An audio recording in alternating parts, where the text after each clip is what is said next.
Bonjour, bonsoir, tout dépend de l'heure à laquelle vous allez nous suivre. Bienvenue dans cette émission spéciale où j'ai l'honneur de recevoir un pasteur qui a une histoire à partager à vous, à tout le monde. Une histoire qui parlera certainement aux chrétiens, voire même aux non-chrétiens, à toute personne qui pourrait se retrouver dans des situations difficiles, d'une situation dont on ne sait pas trouver des solutions. Le pasteur Yanis Gauthier, qui nous vient de Paris, donc en France, est avec moi, de passage pour une grande célébration, une grande prière ce week-end à la prison centrale de Makala. Bonjour pasteur, bienvenue à vous.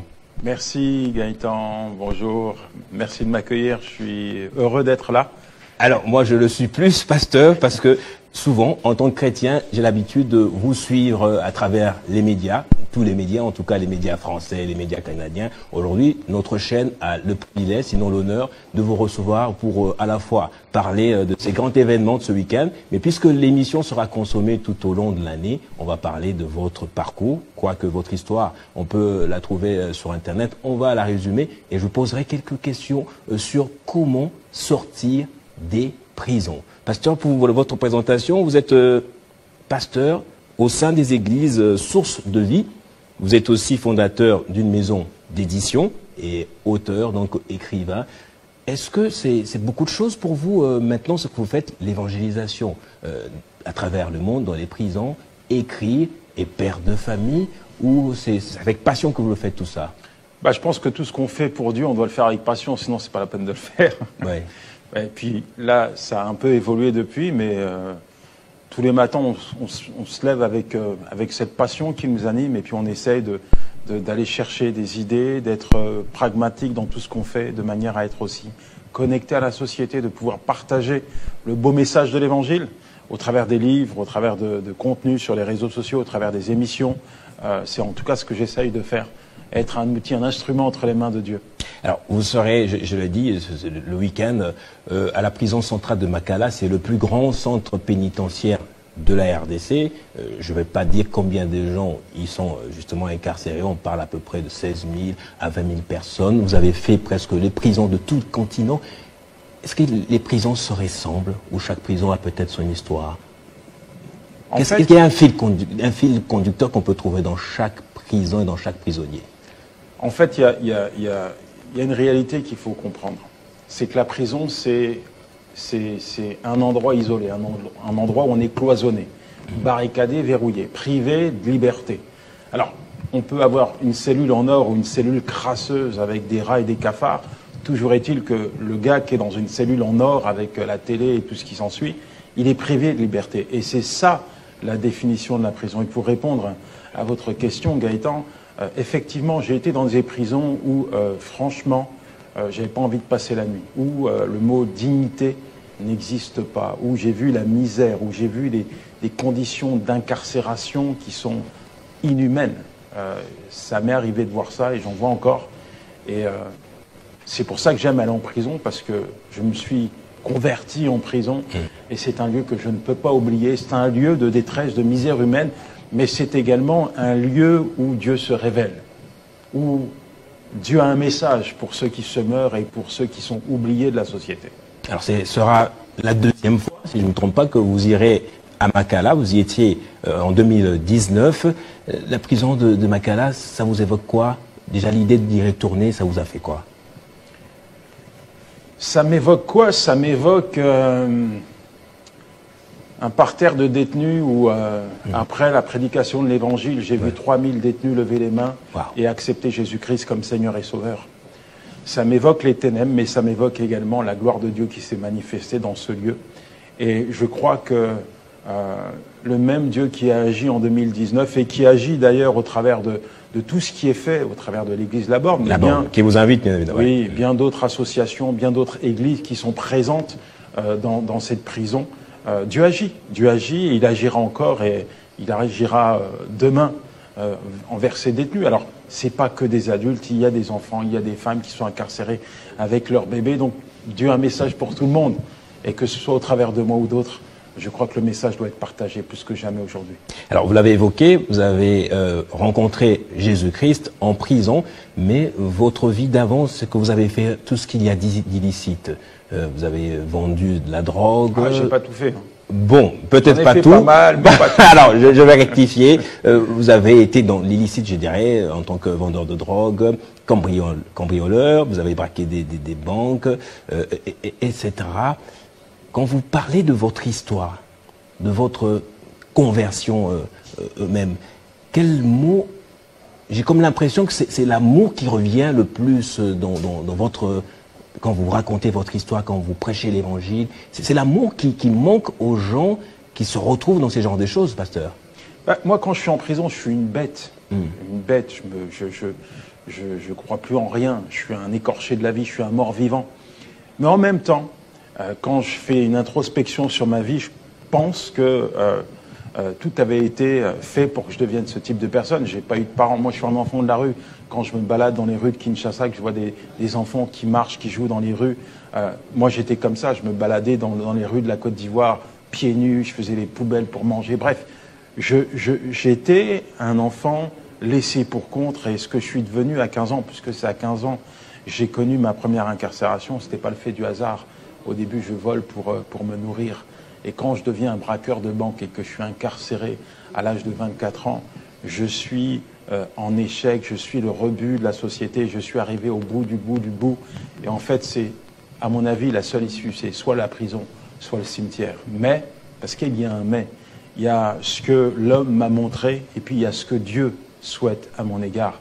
Et quand ma femme vient me voir en prison avec des paroles valorisantes, en me disant que Dieu m'aime, c'est un mot qui me fait mal parce que c'est un mot qui n'existe pas dans mon cœur. Ma mère ne m'a jamais dit je t'aime, mon père ne m'a jamais dit je t'aime. J'ai pas le souvenir d'avoir fait une partie de football avec mon père, j'ai pas le souvenir d'avoir eu un câlin de la part de ma maman, des moments de tendresse comme tout à chacun peut l'avoir dans son enfance. Je connais pas tout ça. Et puis je suis là pour des faits qui sont graves et je ne peux pas imaginer que Dieu puisse aimer quelqu'un comme moi, parce que pour moi, Dieu est à l'origine, finalement, de tout mon mal-être. Je pense qu'il m'a mis sur la terre pour que je morde la poussière, comme il a placé d'autres personnes, pour être heureux. C'est mon destin, c'est un mot que j'accepte, c'est une vie que j'accepte, et mon avenir, il est incertain. D'ailleurs, je me vois mourir à l'âge de 30 ans. Alors quand ma femme vient avec un autre regard, avec une autre approche, une autre parole. Au début, ça me bouscule dans mes émotions, ça me met même en colère, parce que j'accepte pas ça. Mais elle persévère. C'était inexistant, l'amour. Ah ouais, ça n'existe pas. Vous avez une autre forme de l'amour, alors, peut-être. Il n'y a pas, ça n'existe pas. Ça n'existe pas, ouais. Je suis ici. C'est comme... Il y a pas... Je suis un écorché de la vie. J'ai 24 ans, mais... j'ai vécu dans un ghetto, une cité où la violence sévit au quotidien, quoi.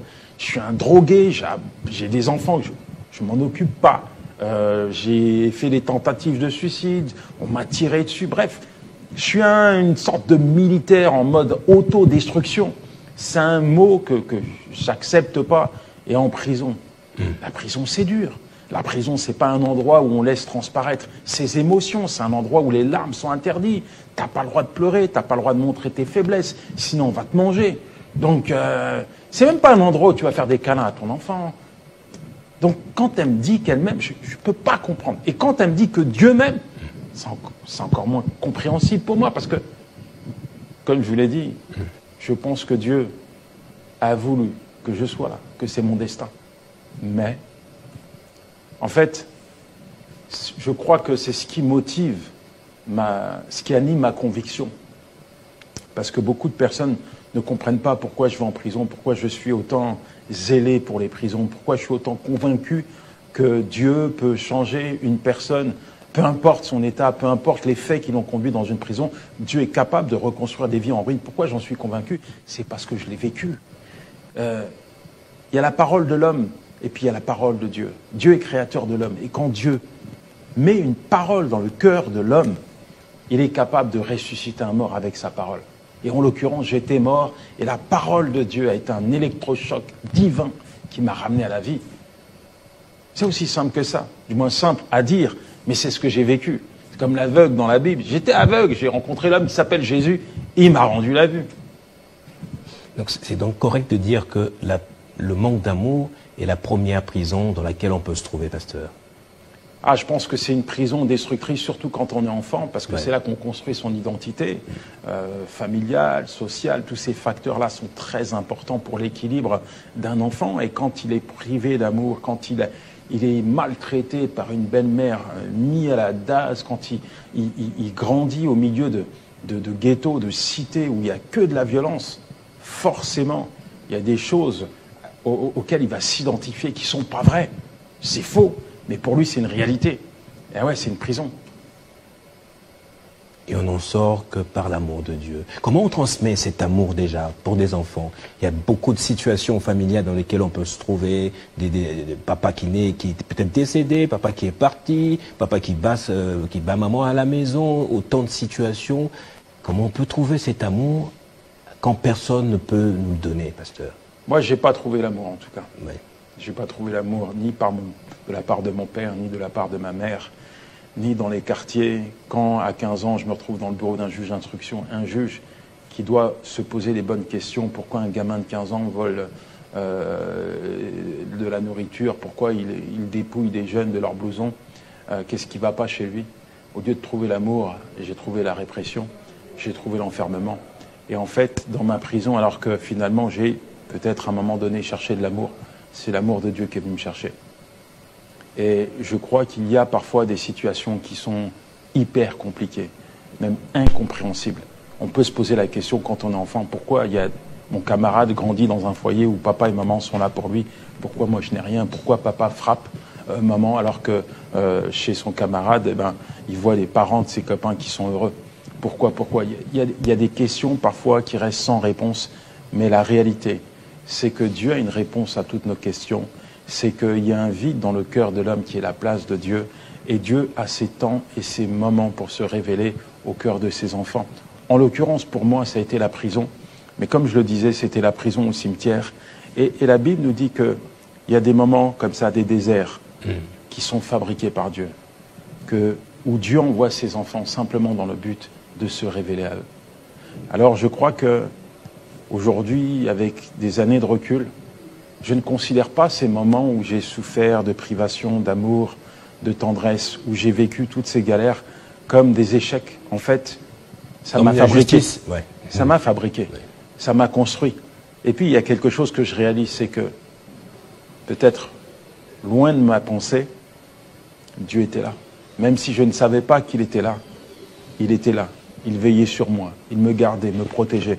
Et a attendu le bon moment, a orchestré les bonnes situations pour que je sois en capacité d'entendre sa voix, de répondre à son appel et de lui confier ma vie.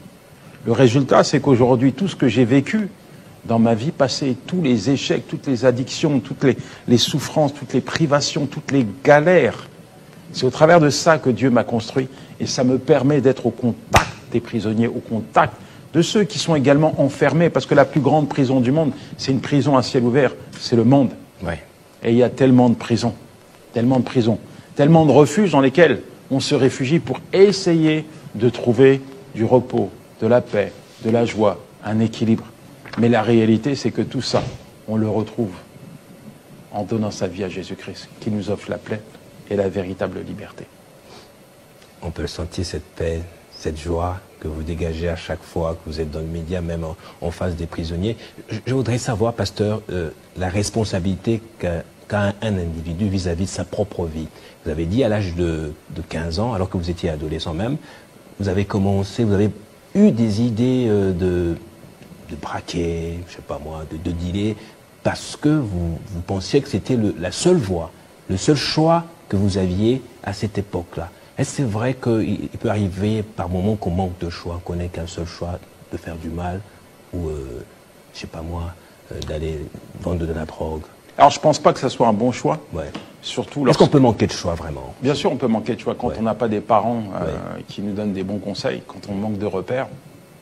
Ça ouvre la voie à beaucoup de choix qui sont mauvais et néfastes. Et En fait, il y avait un besoin. J'ai fait un mauvais choix. Aller braquer des banques, c'est simplement pour moi répondre à ce besoin. J'ai besoin d'argent. L'argent se trouve dans les banques. Mais avant d'aller dans les banques, j'ai fait plusieurs choses.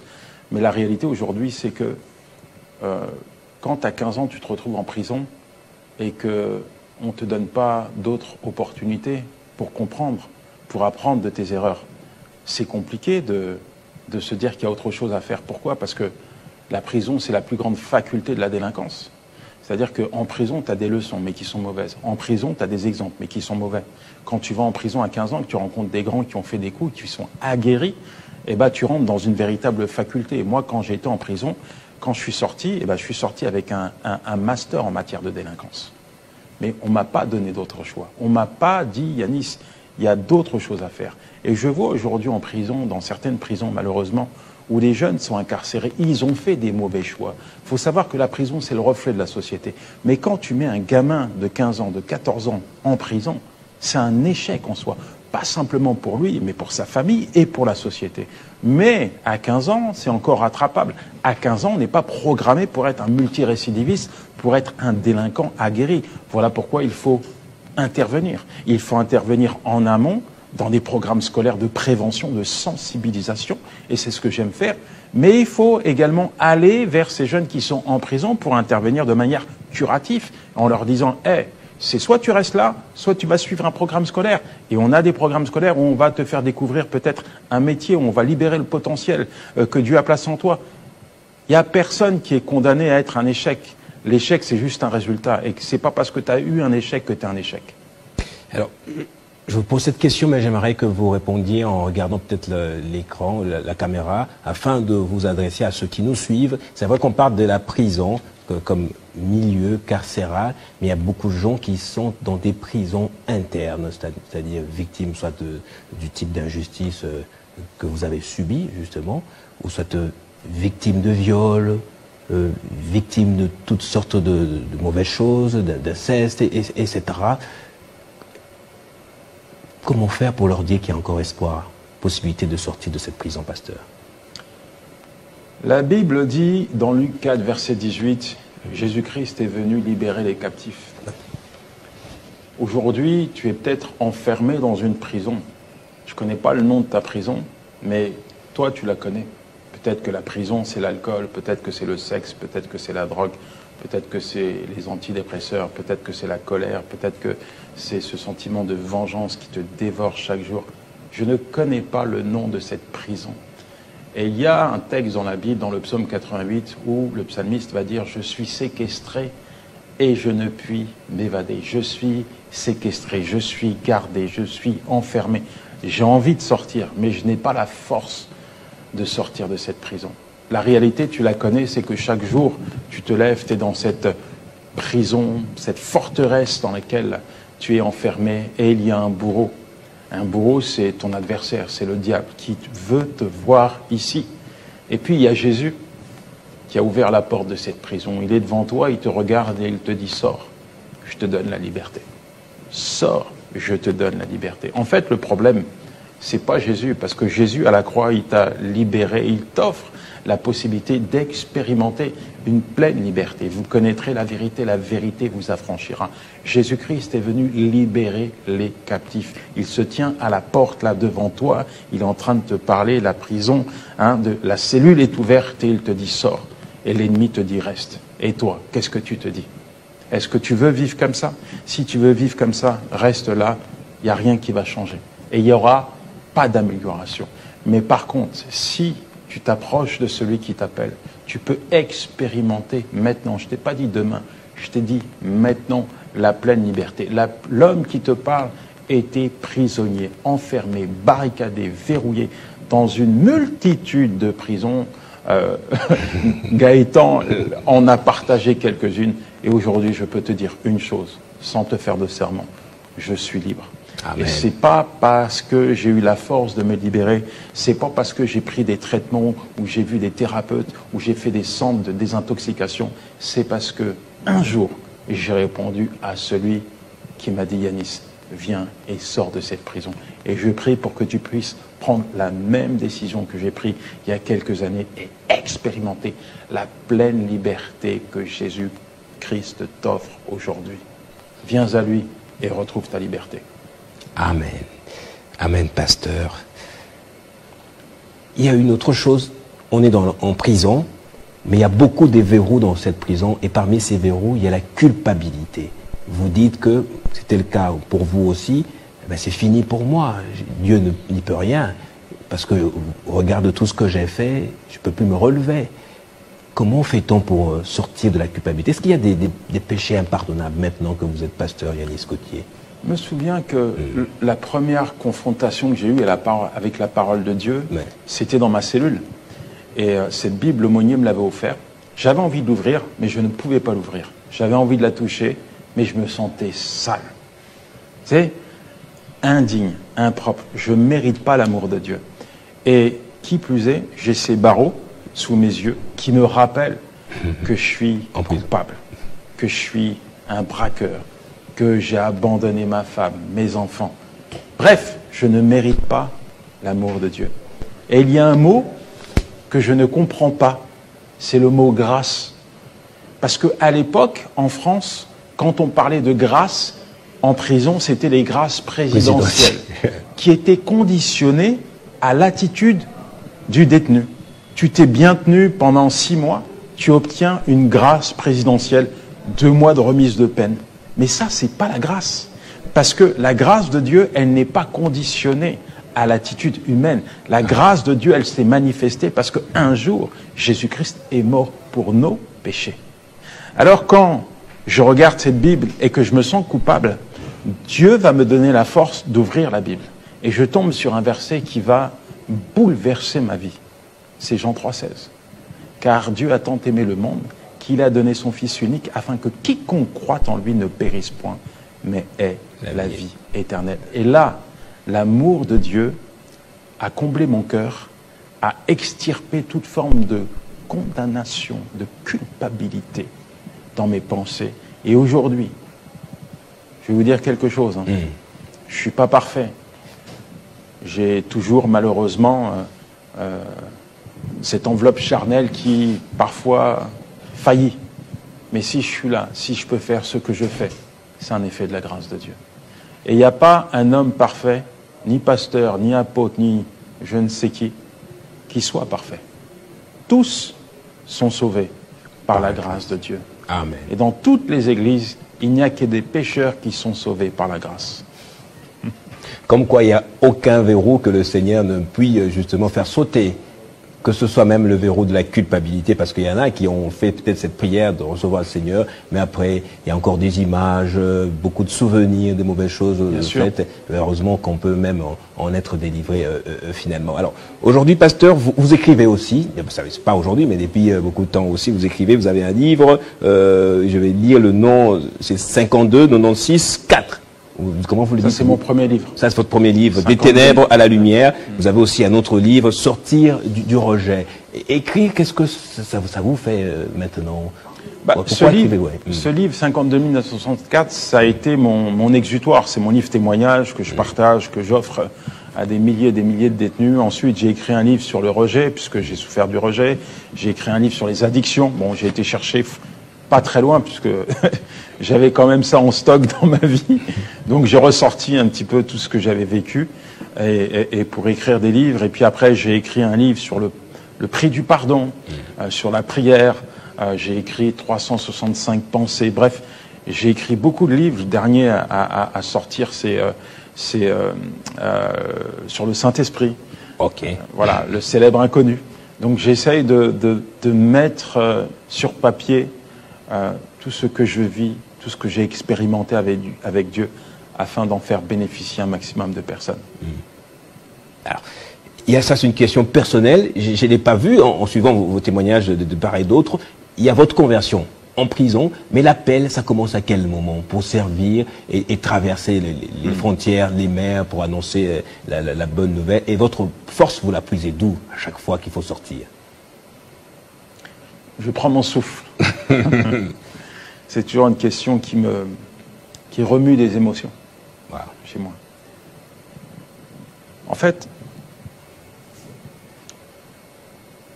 mon frère a fait 19 fois de la prison.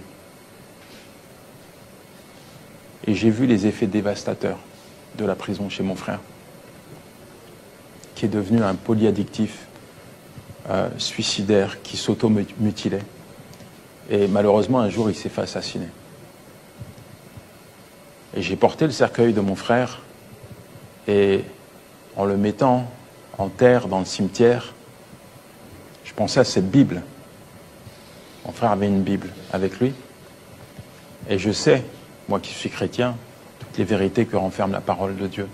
Tout comme je savais également que mon frère n'avait jamais confié sa vie à Dieu. Et là, en enterrant mon frère, Dieu clairement est venu me parler. Et il m'a dit, Yanis, tu vois, la seule différence entre ton frère et toi, c'est un choix, une décision. Alors que tu étais en train d'agoniser dans ta cellule, je t'ai tendu la main et tu as répondu à mon appel. Et ton frère, lui, m'a tourné le dos. Mais il y a encore des milliers et des milliers de détenus qui sont enfermés et qui ont besoin d'entendre le message de l'Évangile, qui ont besoin d'entendre ce que j'ai fait dans ta vie. Alors maintenant, va et raconte-leur. Donc l'appel de Dieu est né dans le cimetière. Et je ne sais pas si vous voyez un peu ce rapprochement. Vous avez dit que votre vie, c'était soit la prison ou le cimetière. À la prison, c'est la conversion. Au cimetière, c'est le départ, l'appel. Waouh, c'est exceptionnel. Comment Dieu peut transformer les mauvaises pensées en de bonnes choses. Donc,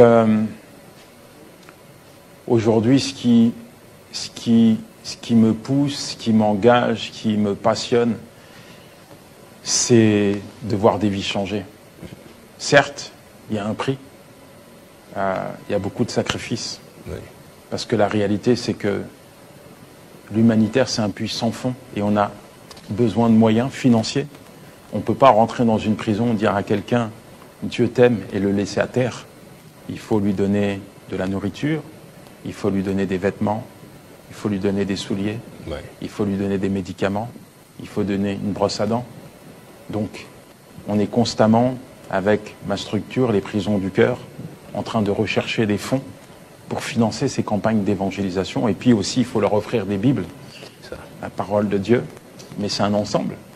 Et quand on multiplie une prison par des cinquantaines, des centaines de prisons et des milliers et des milliers et des milliers d'actions pour les détenus, eh bien, il y a des vrais défis financiers.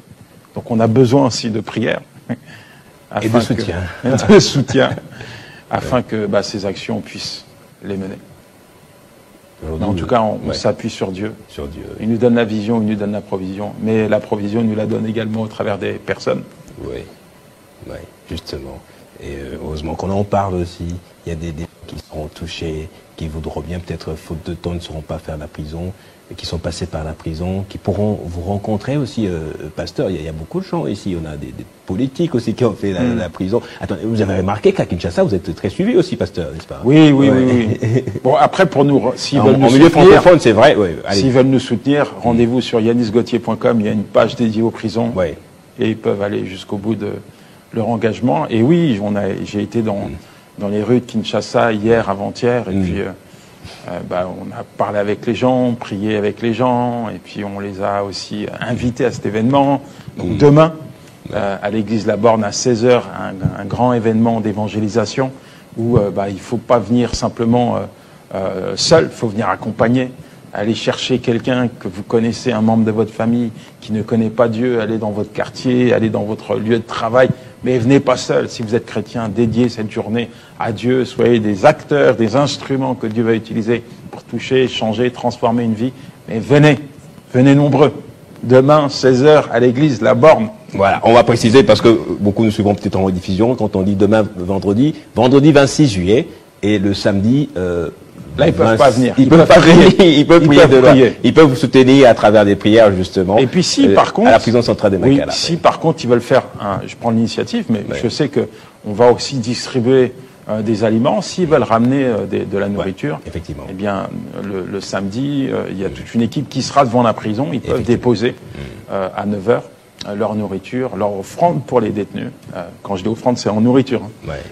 Et ça va contribuer en tout cas. Alors, on est pratiquement à la fin, pasteur Yanis Gauthier. C'était merveilleux cet entretien avec vous. Peut-être que vous voudrez bien connaître tout le parcours du pasteur. Nous avons posé des questions simplement les plus essentielles. Vous pouvez aller sur yannickgauthier.com. On peut trouver votre témoignage, l'intégralité du témoignage pour voir par où le pasteur est passé justement. Alors, pour terminer, un dernier mot. Et puis il y a le plus simple aussi, c'est mon application. Ah d'accord. Donc sur Google Store ou Apple Store, Yanis Gauthier, vous téléchargez l'application. Qu'est-ce qu'on trouve là? Alors des podcasts tous les matins, une nouvelle podcast, des formations gratuites, des livres gratuits et des lives où je prie pour vous. Bref, plein de bonus comme ça que vous n'avez pas forcément sur les réseaux sociaux. Tout est gratuit, pasteur. Vous faites comment pour une grosse partie gratuite. Ah ok, d'accord. Et puis il y a quelques trucs payants, mais l'appli est gratuite. Et puis beaucoup de choses, 70% des contenus sont gratuits.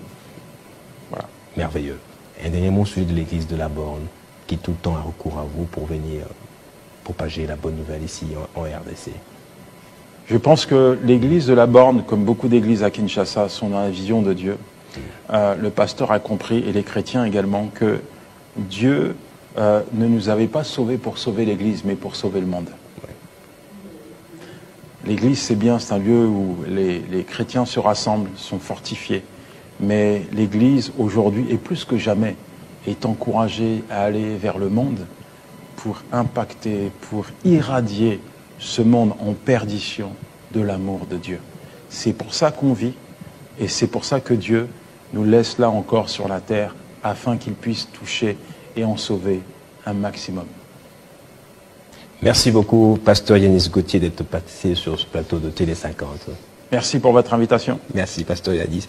Merci à vous également d'avoir suivi ce plateau spécial. N'oubliez pas, si vous voulez en savoir plus sur le pasteur Yanis Gauthier, soit sur le site internet yannisgauthier.com, soit télécharger l'application que vous pouvez avoir soit sur Play Store ou sur iOS, justement, vous qui avez iPhone. On reste en contact. Très bonne suite de programmes sur Télé 50.